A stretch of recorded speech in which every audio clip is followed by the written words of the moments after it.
Good afternoon, everyone. I I hope you all had a great morning. I thoroughly enjoyed all the panels, and the breakout sessions were great. I kind of bounced around, so thank you to all our speakers from the morning.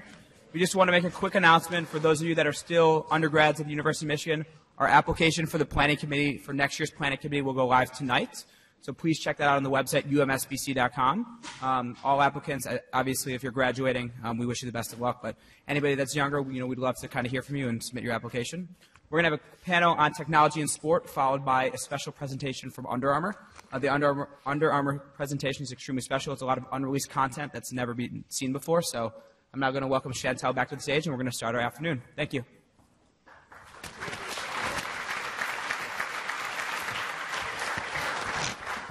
Hey everyone, I'm Chantel Jennings. I'm the MC. I'm a writer at ESPN.com. And yes, I'm wearing green, though I was just graciously told it's teal, so we can get over that.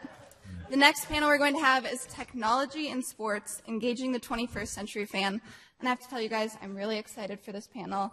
The running joke at ESPN is that I'm one of the youngest employees, but I'm the only person that needs 24-hour tech support. So I'm pleased to introduce Jason Coyle, the president of 120 Sports, Howard Handler, chief marketing officer of the MLS, Eric Petrosinelli, the GM of Zebra Technologies, Stephen Masters, senior VP and global head of the sports practice of the Nielsen Company, and moderated by Abraham Madkour, executive editor of Street & Smith's Sport Business Journal, Sports Business Daily, and the Daily Global.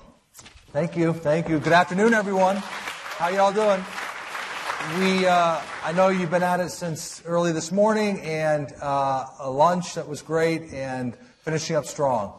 This is your session, so we're going to take your questions whenever you want them. So raise your hand. We've got a couple roaming mics. We're going to cover a number of topics, a lot related to technology, some related to career choices and career paths. Very disparate group of different executives here, all with great experience in the sports business. We're talking about engaging fans through technology. What trend are you focused on most when it comes to this space? Eric, I'll start. Well, Howard, I'll start with you, a Michigan alum, Notre Dame. We're supposed to say that. Help me out. Worcester Polytech. There you go. So I'm really down the hill. There you go. No. Okay, Howard, how are you? I did wear my maize and blue wrap tie, so very happy to be here. What are you focused on technology-wise? For us, data and technology drives addressability. One of the things that we strive for at Major League Soccer is we want to have the most addressable fan base in professional sports. So one of the things that we've done is we've created a centralized data warehouse that is comprised of all of the individual databases of our 19 clubs. We're going to have 2 more clubs join in 2015, so we'll have 21 individual databases that are woven together. And that gives us the ability to communicate with our fans, to make merchandise offers available, and importantly, have a lot of insight in terms of, what's important, what their preferences are. So one central hub that all of the league can kind of read off. Real quick question for the panel. Show of hands. How many have cut the cord on your cable TV? Wow. So you're experiencing your video purely through over-the-top or Roku or Apple, some other device. So that's a good thing to go ahead. So how many people are using their parents' passwords for Netflix and DirecTV and everything else? Be honest. Wow. That's terrifying. That is. You better go change your password, Howard. All right, what other technology trends are we seeing? Well, for us, 120 Sports is all digital, so we're focused on pretty much every single trend in digital, and as we go, we'll probably pick out some of those. Why don't you tell them what 120 is? Yeah, perfect. Thank you. Well, how many know what 120 is? How many are subscribing to 120 or signed up for their service? We've got a big audience here, Jason, of possible comments. And he's not bad for Notre Dame guy. I just want to preface that. Yeah. Thank you. Well, we are a brand new national sports network, just over 100 days old. And in some respects, we're like ESPN, Fox Sports, but in most respects, we're completely different. And the ways of difference really define what we do and where we're going and how we're using digital. First, on the ways that we're alike with the ESPNs of the world is that we have the official rights from most of the major rights holders out there. Our equity holders are Major League Baseball Advanced Media, the NHL, the PGA Tour, Sports Illustrated. We have rights deals with the NBA, a whole host of college rights through our partnership with Campus Insiders. We have a television quality studio, our graphics. We have 14 full-time talent, a 365-day-a-year live operation. It looks like television in all the key respects. We have the editorial of SI. We have the highlights. We have live look-in rights. We have in-game highlights. We have a broad array of ways to really deliver that quality that you would expect from a major media player. But we're completely different. We're all digital. We don't show up on television unless you're enabling us through AirPlay or Chromecast. You can download us on iOS and Android. And the difference is the important part. We move at the speed of digital. 120 stands for 120 seconds. So even though we're live 8 hours at a time, 12 hours at a time, every segment is 120 seconds or less. We go sport to sport, topic to topic, 120 seconds at a time. We'll go from NBA to the college football playoff discussion to the World Series to Major League Lacrosse. And every 120 seconds, the second we're done with a segment, we pull it down and make it available on demand so that it's a personal experience. In the app, you can follow your favorite team or player or sport or topic. And the second that we make a new video available that hits your favorite, we send you a text alert, boom, in you go.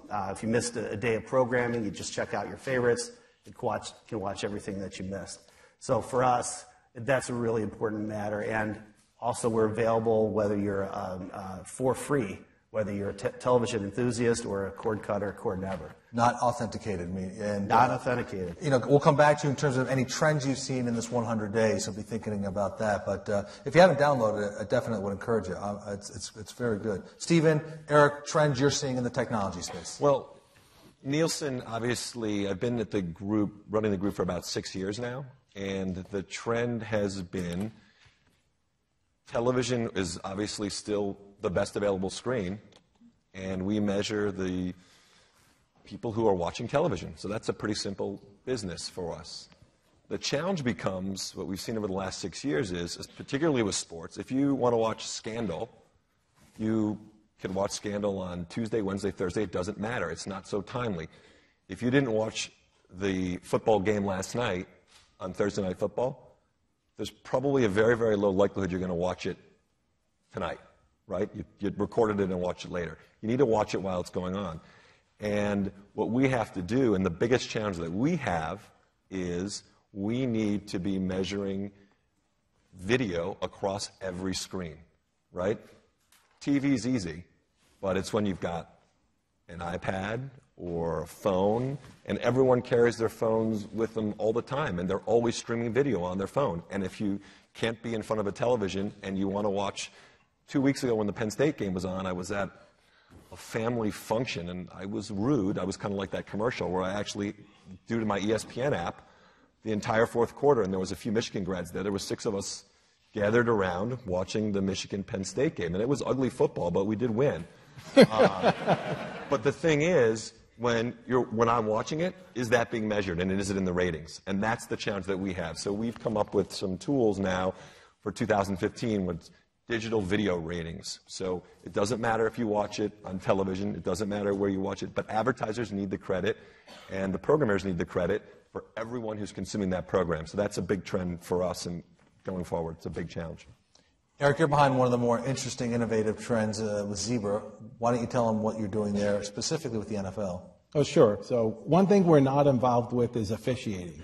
So I think sometimes we always get that as Zebra. People think we're associated with the officials. But we're really about the whole area of next-generation statistics and what that is all about. And our technology enables that whole business. And for us, our core technology is the most accurate and real-time player tracking system that exists out there. We went through a test in the 2013 season with 6 other vendors and eventually got chosen by the NFL to deploy the system league-wide this year. So really, when we think about what we're doing, we view ourselves as content creators, actually, because next-gen stats is really servicing two main functions. One is a consumer function, the other is a professional function. So when we look at consumers, it's really about enabling greater storytelling. What actually happened on a given play, or what actually happened in a given game, and that can be distributed through media like TV, digital, mobile, etc. Or in the case of the NFL, they're looking also at distributing that in stadium to enhance the in-stadium experience. Conversely, we also look at the next-gen stats as really enabling what I consider to be teachings. And that is really for a coach, a trainer, and a player evaluation person. How can they better understand information to make the right decisions, either in a game or in a practice plan for a coach, or if it's a trainer, how can they get the maximum performance out of the athletes that they're trying to monitor and train? Or in the player evaluation stage, it's in the case of an NFL team, they're spending $150 million a year on a salary cap, and how can they get the best working capital out of that investment? So it's all about asset optimization from their standpoint, and that's what we're really helping them do. So we're going to talk about that now, because John Collins talked about analytics today, this morning, in his one-on-one, and then we're thinking about this next generation stats. They're doing it in the NBA with Stats Inc. and some others. For all of you, how much of these next gen stats that are so detailed do fans want, and what are the type of uses that you can deploy either in venue or at home?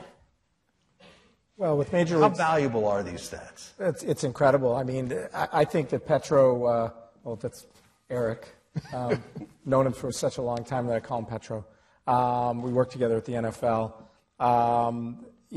I agree that data is a very powerful form of content, and we took that to heart in terms of the mobile app that we built to complement our television coverage. It's called MLS Matchday, and it's essentially 5 streams of data. You get the play-by-play, you get video, you get photos. The most interesting is the actual data stream itself that allows us to do visualization. And so you can look at a passing matrix, you can look at all these different stats. So you're watching the game, you got a data feed, it helps you with your fantasy, it just gives you more insight. And we know we're successful because the people that are using the app are watching for a much longer period of time. So engagement levels run higher. Where else do you see the I value? already have like a question from the audience. Okay. What do you guys do in stadium to support that? In stadium to support that, what would you do? Well, it's really about infrastructure. I mean, we've got to have the right number of points and just a big fat Wi-Fi pipe because the app's available to anybody. So we're not necessarily discriminating between the in-stadium experience and the in-home or on-the-go experience. So our fans want to make sure that they have the connectivity. That's how we ensure that. There's other data that or at least applications that we want to make available in stadium to facilitate food and beverage, to do seat upgrades, and just make the in-stadium experience that much more special. Yeah, for us, they're crucial. We love it. Every single piece of video is accompanied by 3 what we call data cards, independently accessed and independently produced cards that are data only, that relate directly to the topic of the video. Give an example. Example is Derek Jeter's last at-bat, or his last hit in Yankee Stadium. We'd show the segment with the highlights. In the data cards, you'll see the real-time Twitter reactions, maybe in one, where we'll sync that, and you have actually the ability to original tweet, tweet out right from the product. Then the next one, the next data card might have been a series of historical SI covers with Derek Jeter on it. Then the third one would probably be his career stats or something like that. But each of the things that supplement exactly what you're watching and give you a deeper experience without the talent having to drag you through statistics in verbal form. Well, Nielsen's a B2B company, so I'm not thinking so much about player stats. I came up with a term about 4 years ago called fanalytics, right? Because we're a B2B company. I want to understand the fan, and I want to help people like Howard, who's the CMO of a sports league, understand his fan better than anyone. It's the Michigan education, that fanalytics word. So what we did was we think about how people are consuming and engaging with content, and we want to get so deep for Howard or any of other sports clients and understanding their audience, all the different devices, how old are they, how much money they make, where they live, where they work, all those kind of things. And then not only that, how they're consuming and engaging with content, whether it be on 120 Sports, whether it be on MLS.com, whether it be on ESPN.com. We want to be able to tell our clients that. And the other thing we want to be able to do is tell them what they buy, right? Because a huge piece of sports is selling tickets, but selling sponsorships. And we heard, I was on the sponsorship panel before, John Shea, Gatorade, right? If Gatorade is sponsoring the World Series in baseball, they want to know, are baseball fans buying more Gatorade? So that's how we work with the fans, and that's our analytics, fanalytics.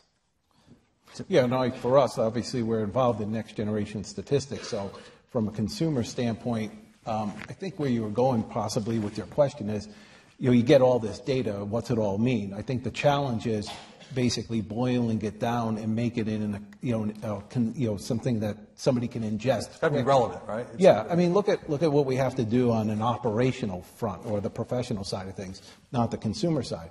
The NFL eventually wants to take, in basically within a second, location information on where players are on the field and stream it down onto tablets on the sidelines so coaches can make real-time decisions.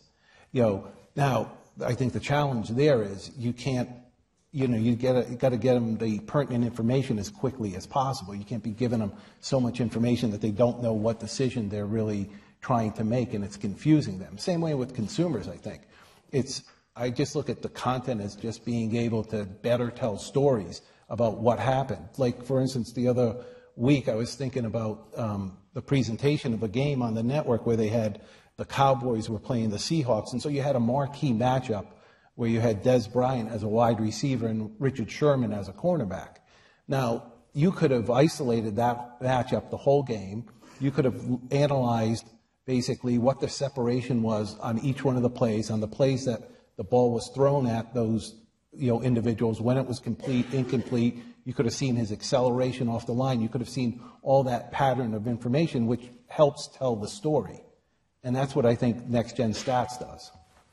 You're acting like you agree 100%. Yeah, we've had our Moneyball moment in soccer for sure. We get a basic data feed from Opta, which is a bunch of people that watch and meticulously score every single game along all these different fronts, and then it's what you do with that data. It's how you package it. It's how it turns into infographics and visualization and all the rest of it. The other interesting area is data as a performance evaluator and as a performance manager. We work with Adidas. Adidas is one of the biggest sponsors we have in our league. They create every uniform, every kit for every one of our clubs. They've invested a lot of money in technology. One of the things that they do is called My Coach. And during training, every one of our clubs, every one of our players wears a penny and has a bit that rests in between their shoulder blades that tracks not just regular speed and motion, but also biometric data, so heart rate and everything else like that. And it gets fed to a station on the sideline directly to tablets so that coaches and trainers can actually see how people are performing. It hasn't been stable enough yet for it to become available for consumers, but you can certainly see where it's going. I mean, at some point in the future, you have a PK and a striker, Landon Donovan, is stepping up to the spot. You can see his heart rate, and Tim Howard is the keeper, and you can see his heart rate. Who's freaking out? Who isn't? Right. And I definitely think that's where it's going to go. So we're seeing so many different forms of technology at use here, so a lot of jumping off points for questions. Any questions yet from the audience? Got one right over here. I wonder if there's any concern that the next generation statistics can actually hurt some stories. You look at baseball, the role this says is that MLB playoffs is a crapshoot because you have this team that's just catching fire at the right time, whereas maybe a couple years ago everyone would be like, this is incredible comeback Cinderella story. So does too much statistical data hurt the ability to tell good stories? It's an interesting angle. I hadn't thought about that. Yeah. Well, I think there's always data out there today. Like, I think the information they're using is just from their own editorial standpoint. So everybody's going to crunch numbers to tell whatever, story they want to tell, at the time. So, I mean, I don't think there's ever too much because it's just making more informed decisions for people. From a consumer standpoint, I think the leagues will regulate what gets passed. They won't give them the whole, story as far as, the performance that's going on the field. But when you look at the whole professional side of things, like coaches and training and the player eval, they're going to obviously want to absorb a lot more information because, think about an industry. What other industry has such a significant investment in personnel than sports? Consumer-facing, though, you don't want the television or the traditional experience to be turned into a Bloomberg television set, right? I mean, there can be sensory and technology overload, can't there? Yeah, you want to enhance it. But 85%, and I'm going to give a Nielsen fact just because that's what we do, 85% of people who are watching television at some point are using another device, right? Yep. So when you're watching television, you are very often engaging primarily in social media, right? So that has really changed the game from a consumption standpoint, and particularly for sports, right? And fantasy is most prevalent in football, but it's very, very hard for me now, and it's sad, but something happens on the field, particularly in a Michigan game, the first thing I want to do, good or bad, is I want to check my Twitter feed and see what everyone's saying about what just happened on the field. So it kind of gives me that feeling, even if or I'm you not want to at go the to bar. Score Center and see what the stats are. Exactly, Totally. exactly. And it's just that whole idea of being able to, in a sense, watch with my friends, even though I'm not with my friends, because we're all texting or tweeting about it. So that's a really kind of a neat additive experience that's really kind of evolved in sports in the last few years. But I also think, to the earlier panel this morning on college sports, when Jim Delaney was speaking, I think you always have to keep things in perspective. Like, if we all now just looked at an NFL game 20 years ago and how it was presented to us, you had nothing on the screen. Right. You didn't have, the tickers running on the bottom, the little box up in the right with the score and the clock and so forth. So, I mean, I just think things evolve over time, and I think that what ends up happening is we are living in an information age where people want to consume a lot of information. And I think, as it relates to the presentation of the game, I think the leagues, people like Howard and the networks have a good pulse on what the consumers want and can walk that fine line as to the presentation of the game and the information that they present both on screen, whether it's in first replay, et cetera. No, and sometimes those experiments don't work out. I mean, Right. the NHL tried to put that technology overlay on the puck. Right. Because they didn't think that people could see, the puck. Certainly HD. They weren't born yet. Huh? Yeah, I was going to say. 1994, Fox Track. Wow, that was a long time ago. Okay, bad example, but it didn't work. Was it that long? There was a leather ball at one time, too. No, I'm kidding. It wasn't. Actually, to specifically answer your question, I think the Royals run is more interesting given all the data, given the Moneyball world that we live in. And we've had a field day covering it at 120 because you can learn so much about Ned Yost and the way he's managing. It is unpredictable. He is not doing what he's supposed to be doing. And he's stealing bases when you're not supposed to steal bases anymore. He's bunting the ball when you're not supposed to be bunting the ball anymore. He's yanking his pitcher when there's no reason to be making that move. And it's working out. Does that mean it's dumb luck and he's just kind of failing up? Or is it a strategy just to go against the book? And we've really had a field day breaking it down. And I think it makes it more interesting, if anything. Questions from the audience? So, I'm sorry, I got a couple over here. How about one here and then the gentleman behind us? So it's right here first. How do you balance data with privacy concerns? And do you think privacy is a a big deal or is it overblown by the media because of people concerned with Snowden and the NSA reading the Gmail and stuff like that? How do you balance data with privacy concerns? Well, so that database that we created, lots and lots of people, including many lawyers, get involved to create very specific rules of engagement, data governance. And, there are centralized industry groups that think through that and to, try to legislate that so that, you opt in, you're in control, you decide, how much communication you get, and you can very easily opt out. So those types of things need to exist. On the consumer side of things, I explained my coach and player performance data, biometric data. Privacy is one of the things that a players' union is probably thinking about when the subject of whether you want to share that data, that performance data with fans, is going to be possible. The players themselves have to decide, does somebody, want to see my heart rate? I either, I'm comfortable or I'm not comfortable. So I think that's a really critical issue that you point out. It's a personalized world we're living in, right? And so to that point, what's the next form of personalization? Right now, we could sign up for everything for our phone and you guys do a great job of it in terms of your consumer preferences and settings. You can get any information you want. Take me to the next step. Are we talking instant purchases? What other things are going to be piped directly to us based on our spending, fan habits, and other preferences? Well, from our perspective at Nielsen, we have a huge relationship with Facebook. We have a huge relationship with Twitter, and we're tracking all of that. So that's a huge privacy thing. But we have about a half a dozen people in D.C. talking all the time about making sure that privacy.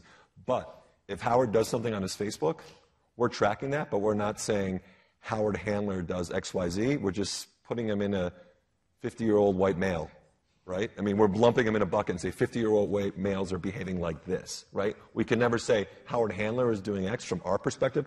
We need to speak in groups, right? And so we use the Facebook data to be able to say to the NFL or MLS or NBA that this many 50-year-old white males are watching your sport, or they're engaging with Facebook on your, about your sport, or they're going on 120 and delivering that. So it's really, really important that we never use your identity, but you are bucketed, right? So I assume you're on Facebook, and I assume you might be on Twitter, and I don't know how exactly old you are, but I'm assuming you're probably around 20, 21, and we're going to put you in that bucket, and we're going to track your behavior. Not your specific behavior, but we think that your behavior is like the two guys sitting next to you. And we're going to kind of lump you together. And, that's how we're thinking about privacy. All of our personalization is device-specific without authentication, as you were saying before. So you never have to enter your username, password, anything like that. It just learns as you use the application and starts to surface that device by device. So we keep it anonymous too. Which team or organization is the most preferred of your base?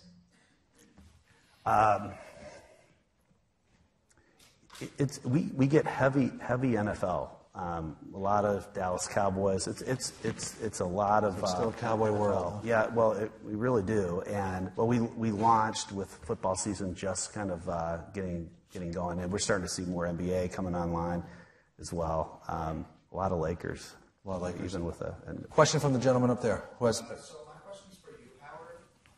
In relation to in-stadium promotions, I'm wondering if the MLS is implementing iBeacons and proximity technology, similar to like what the MLB has done, and have the NBA and NFL kind of catch along with that as well. I'm wondering if the MLS is We're starting to experiment. We haven't had a full-on deployment, but one of our clubs, Sporting Kansas City, any sporting fans, any Kansas City people in the house? Excellent. There's a few around here. Right on. They have created a dedicated technology company called Sporting Innovation, and they're doing all kinds of work around personalization, around location-based services. iBeacon is one way of solving it. but we can learn from lots of different places. I think it comes back to what is the service, what is the unique point of difference that you want to provide to your fans. When they opened up Sporting Park, they had QR codes on the back of every single seat.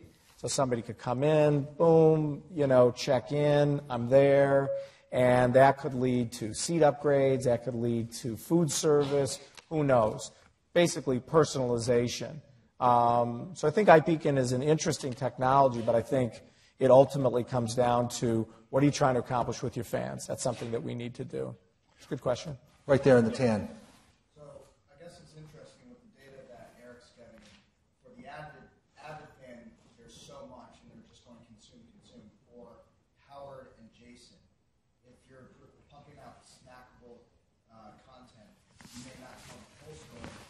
Is the casual fan going to be less engaged over the long run and not going to consume as much or be as valuable over the lifetime of that fan? Tough question.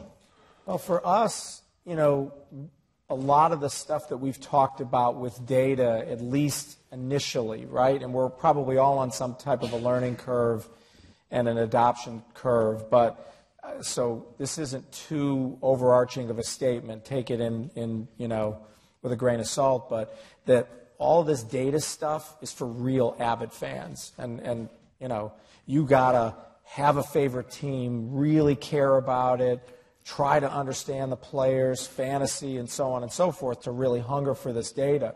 When we think about casual fans, for us, the solutions relate to what we do with editorial, what we do with video, what we do with social channels, how we kind of get outside the white lines and start telling stories about lifestyle and so on and so forth. And that seems to be a more effective route for us with casual fans. Yeah, I think that's a great approach. We really, even though the video and the data cards all are covering the same story, they're coming from different angles. The video product is more general and probably geared a little bit more toward an easier consumption for the more casual fan, although it does get to a certain amount of detail. The data cards, you can engage with them or not, and the more intense fans around fantasy, getting rankings, getting statistical support, that's where we find people really diving in if they want to. But I think it can be built for both because there are the different approaches in the same experience. Show of hands, real quick. Favorite sport, college football? NFL? MLB? MLS? NBA? That's pretty. NASCAR? Wow, that's interesting. Fascinating. Go ahead. One point I was going to make, too, is I think, the trick of the trade is how do you package and sell it? I mean, that's ultimately what it comes down to. But I think every sport's going to be a little bit different. Like if you take a sport that's very ubiquitous like the NFL, they could be selling data both to the avid and to the casual fan because they've got such a heavy fantasy football focus that I could just see them selling premium packages of various levels to consumers, and monetizing, that business. So it really depends on like what the sport is and, what their consumer base is like. We're starting to wrap up. I want to be respectful. You got a question right here. Sure. This is more for Stephen here. So this summer, one of the big stories obviously was around the World Cup and, the overwhelming support for the United States. But I heard a lot of numbers being thrown around about how many consumers went and watched the games in bars and collectively in groups. What efforts do you guys take to kind of really track, and not just for the World Cup, but across sports?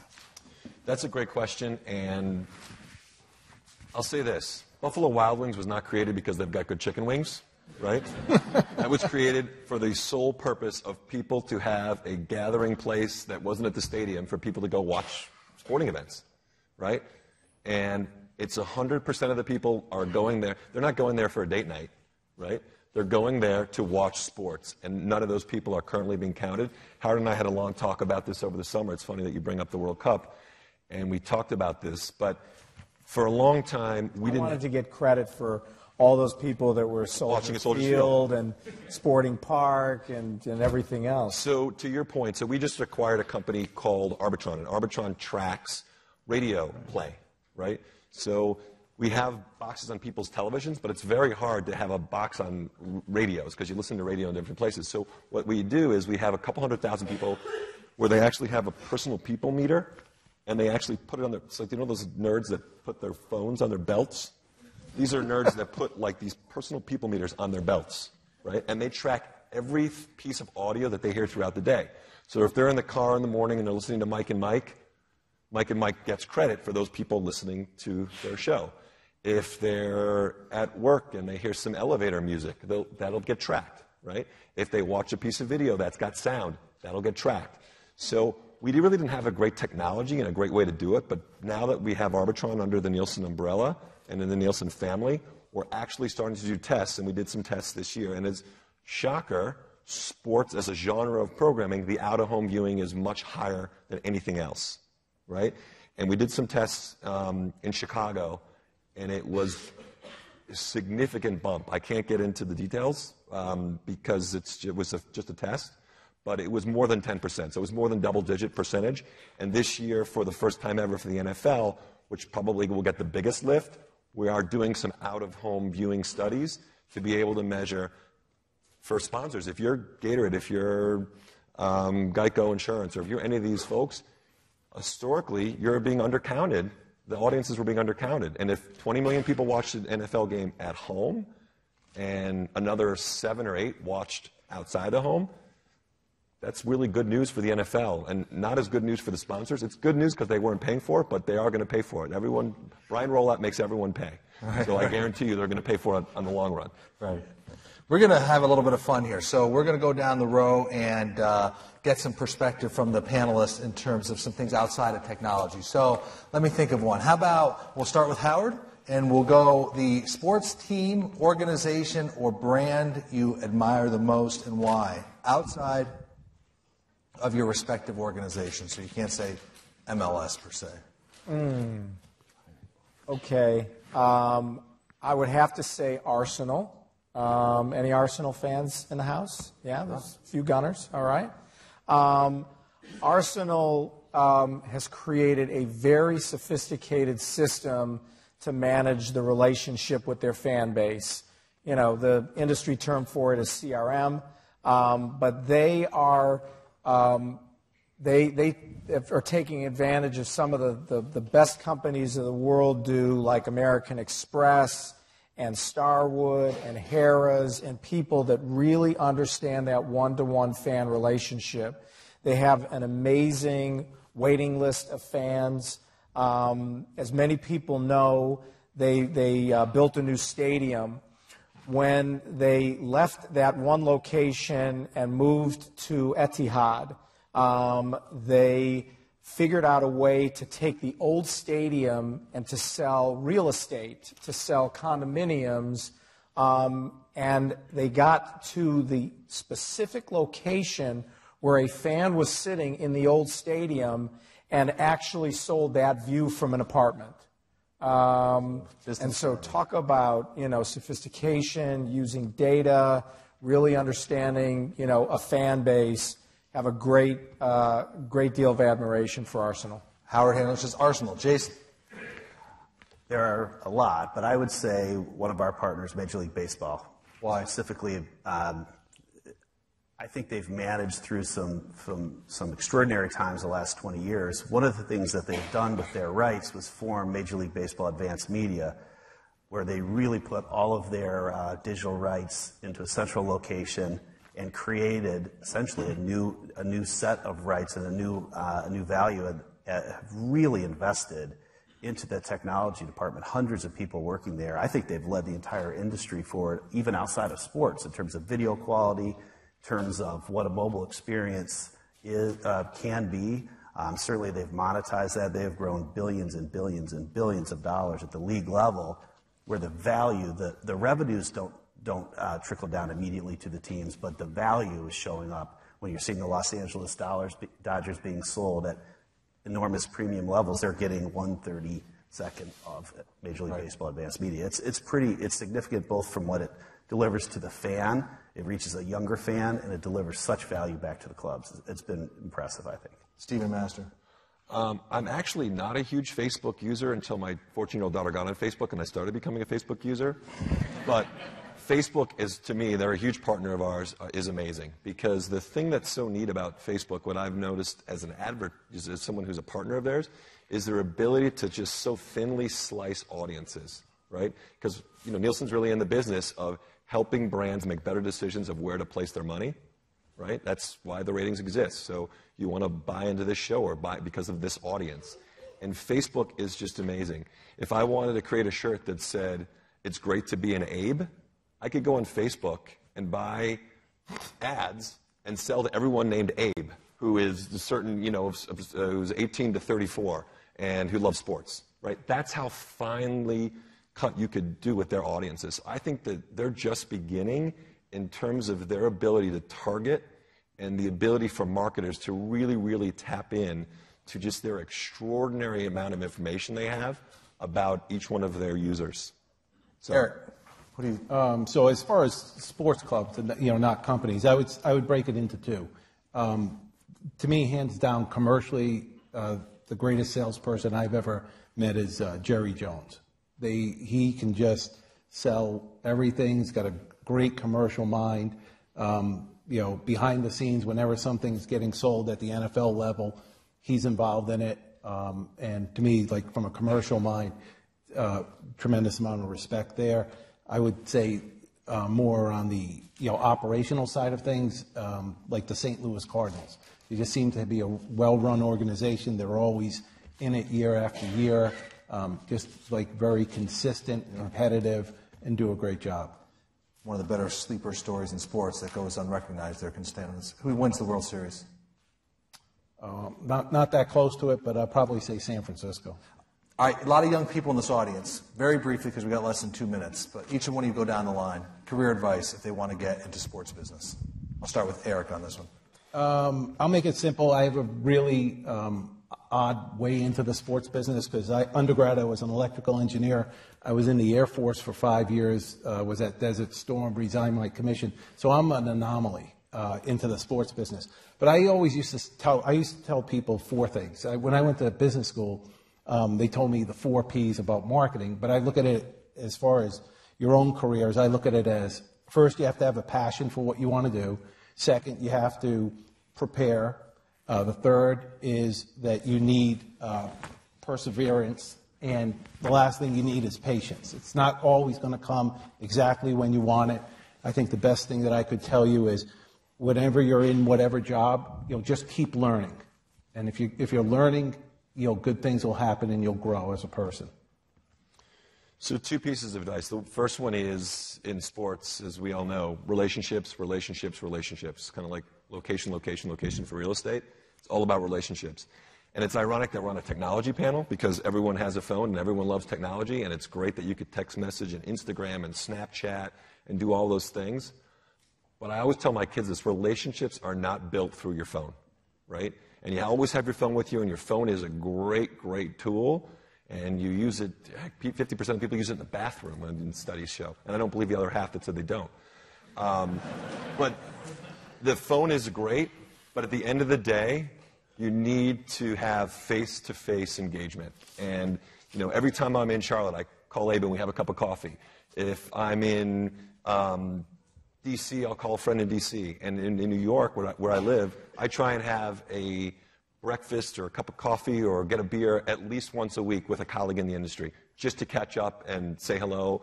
Howard and I have lunch once a quarter, just to catch up and see what's going on. It's really, really important that you not build relationships via email, via text message, or via phone. You need to kind of grab a beer and talk to people face to face. So that's important. Well said. Jason? I think doing whatever it takes to get in the first place. And if you already have a job, can you get on a board that somehow is related to sports? Can you, if you don't have a job, are you willing to do an internship, even if it's unpaid?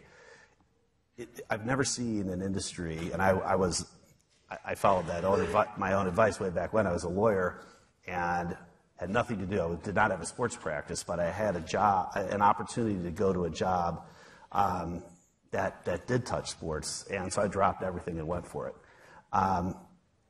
once you're inside, there's amazing.